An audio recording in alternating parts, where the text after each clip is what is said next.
ಸ್ವಾಗತ. ಇವತ್ತು ನಾವು ಭವ್ಯವಾದ ಗೋಲಗುಮ್ಮಟವನ್ನು ಹೇಗೆ ಕಟ್ತಾ ಇದ್ದೇವೆಂದು ನಾನು ನಿಮಗೆ ತೋರಿಸ್ತೇನೆ. ಇವು ಬಸಾಲ್ಟ್ ಮತ್ತು ಸುಣ್ಣದ ಕಲ್ಲುಗಳು. ಇವುಗಳ ಗಟ್ಟಿತನ ಮತ್ತು ಬಾಳಿಕೆಗಾಗಿ ಆಯ್ಕೆ ಮಾಡಲಾಗಿದೆ. ಈ ದೊಡ್ಡ ಕಲ್ಲುಗಳನ್ನು ಗಾಡಿ ಮತ್ತು ಹಗ್ಗದ ವ್ಯವಸ್ಥೆಗಳಿಂದ ಇಲ್ಲಿಗೆ ತರಲಾಗುತ್ತದೆ. ನೋಡಿ, ಈ ಗೋಪುರದ ಎತ್ತರಕ್ಕೆ ಏರಲು ನಮಗೆ ಈ ಸ್ಕ್ಯಾಫೋಲ್ಡಿಂಗ್ಗಳು ಸಹಾಯಕವಾಗಿವೆ. ಪ್ರತಿ ಕಲ್ಲು ಕೂಡ ಅಷ್ಟೇ ನಿಖರವಾಗಿ ಇರಿಸಲ್ಪಟ್ಟಿದೆ. ಕಂಬಗಳಿಲ್ಲದೆ ಸಮತೋಲನ ಮತ್ತು ಜ್ಯಾಮಿತಿಯ ಆಧಾರದ ಮೇಲೆ ಇದು ನಿಂತಿದೆ. ಈ ಗುಮ್ಮಟವು ಕಂಬಗಳಿಲ್ಲದೆ ವಿಶ್ವದ ಅತಿ ದೊಡ್ಡ ಗುಮ್ಮಟವಾಗಲಿದೆ. ಆ ಸೌಂಡ್ ಎಲ್ಲೆಡೆ ಹೋಗುತ್ತೆ. ಪಿಸುಮಾತಿನ ಗ್ಯಾಲರಿ ರೂಪುಗೊಳ್ಳುತ್ತಾ ಇದೆ.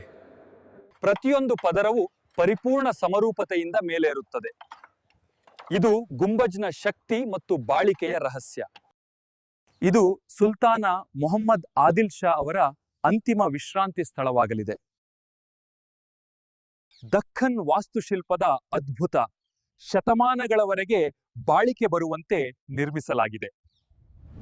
ನೀವು ಈ ವಿಡಿಯೋ ಇಷ್ಟಪಟ್ಟರೆ ಲೈಕ್, ಕಾಮೆಂಟ್, ಸಬ್ಸ್ಕ್ರೈಬ್ ಮಾಡಿ ಮತ್ತು ಇಂತಹ ಇನ್ನಷ್ಟು ಆಸಕ್ತಿದಾಯಕ ವಿಡಿಯೋಗಳಿಗಾಗಿ IG ಅಕಾಡೆಮಿಯನ್ನ ಫಾಲೋ ಮಾಡಿ.